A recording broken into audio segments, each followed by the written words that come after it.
এটা তো ঠিক আছে, আপনারা নাতি নাতনি তারা পড়াশোনা করাননি না জঙ্গলে পাঠান?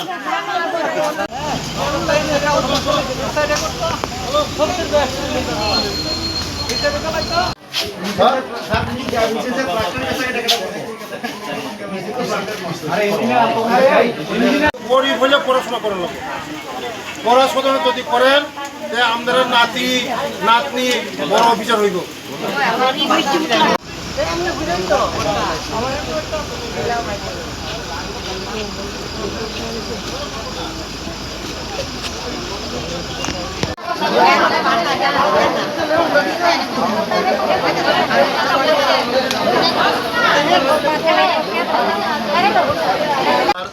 মিডিয়া বন্ধুদেরকে প্রথমে মিডিয়া বন্ধুকে ধন্যবাদ জানাই আজকে আমাকে ভালো প্রশ্ন জেতার জন্য।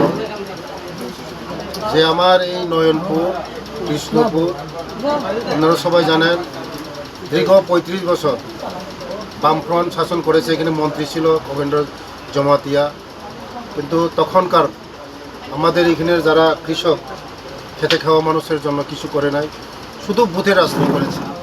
আমি আজকে মানুষের বাড়ি বাড়ি যাচ্ছি, ঘরে ঘরে যাচ্ছি, কারণ ওদের যে শিক্ষা মান একদম কম। শিক্ষা বলতে নাই বলতে গেলে সব মানুষ রাত পোহাইলে জঙ্গলে মানুষে যায় আর সবজি খেতে যায়, এটাই তাদের এক মূল উদ্দেশ্য ছিল। আর আমি ঘরে ঘরে যাচ্ছি, সবাইকে আমি আহ্বান করছি যে আজকাল যে জাতি শিক্ষা নাই এই জাতি উন্নতি হতে পারে না। জাতিকে উন্নতি করতে গেলে, জাতিকে এগিয়ে নিয়ে যেতে হলে শিক্ষাই মেন। তার জন্য সবাইকে আহ্বান করছি। এখানে আমার সঙ্গে আছে আমার প্রধান আছে, আর আমার মণ্ডলের প্রেসিডেন্ট আছে, মহিলা নেত্রী আছে, সবাই আছে আমার সঙ্গে। আমি আহ্বান করছি বারবার, সবাইকে আহ্বান করছি যে আগামী দিন আমাদের ছেলে মেয়েদের ভবিষ্যৎ প্রজন্মকে এগিয়ে নেওয়ার জন্য, আমাদের সমাজকে এগিয়ে নেওয়ার জন্য শিক্ষাই মূল। শিক্ষা ছাড়া আমার জাতি কোনোদিন উন্নতি হয় না। তার জন্য আমি শিক্ষা দীক্ষার জন্য আর বাল্য বিবাহ এটাকে আমরা প্রচার করছি, বাড়ি বাড়িতে যাচ্ছি, সবাইকে বুঝিয়ে সুঝিয়ে সবাইকে আহ্বান করছি। আর এখানে মূল যারা গরিব তাদেরকে কীভাবে স্বাবলম্বন করা যায়, আপনারা দেখেছেন কিছুক্ষণ আগে মহিলাদের সঙ্গেও আমি আলোচনা করেছি। আগামী দিন এখানে মহিলাদের যারা তুঁত চাষের মাধ্যমে মহিলাদের স্বাবলম্বন করা যায়। কারণ মহিলারা বাড়ি ঘরে কাজ করলেও যদি তুঁত চাষ করা যায় মহিলারা ইনকাম করতে পারবে। তার জন্য আগামী দিন মহিলাদেরকে হ্যান্ডলুম হ্যান্ডিক্রাফটের মাধ্যমে স্বাবলম্বন করার জন্য এখানে আমি এসেছি, আলোচনা করেছি। আগামী দিন হ্যান্ডলুমের মাধ্যমে, এই সেরিকালচারের মাধ্যমে আগামী দিন এই মহিলাদেরকে স্বাবলম্বন করে তুলব। এবং আমার একটাই প্রার্থনা থাকবে, বাল্য বিবাহ আমাদের সমাজের মধ্যে অনেক রীতি প্রচলন আছে, শিক্ষা দীক্ষা নাই, তো তার জন্য এখানে বাল্য বিবাহ হয়। বাল্য বিবাহের জন্য এটা কমসে কম 18 বছরের নিচে কেউ যেন বিয়ে না দেওয়া হয়, এটাই আহ্বান আছে। আমাদের রাজ্যের মুখ্যমন্ত্রীও এটাই আহ্বান করছে যে বাল্য বিবাহ প্রথা এটা বন্ধ করা এবং নেশা বিরোধী বন্ধ করা এবং জুয়া খেলা এগুলো বন্ধ করা, এটাই আহ্বান করছে আমাদের রাজ্যের জনপ্রিয় মুখ্যমন্ত্রী।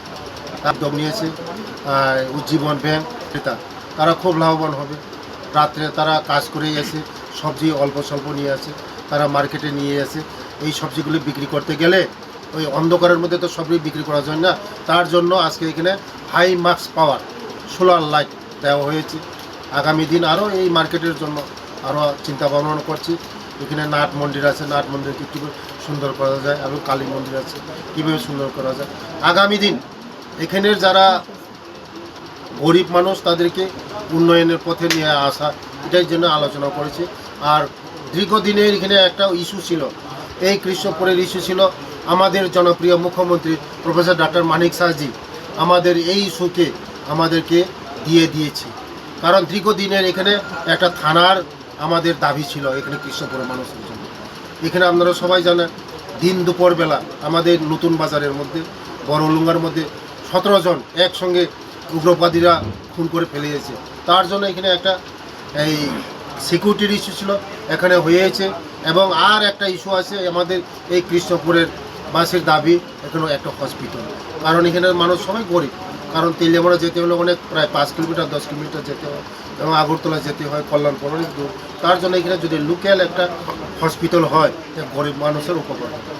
ধন্যবাদ।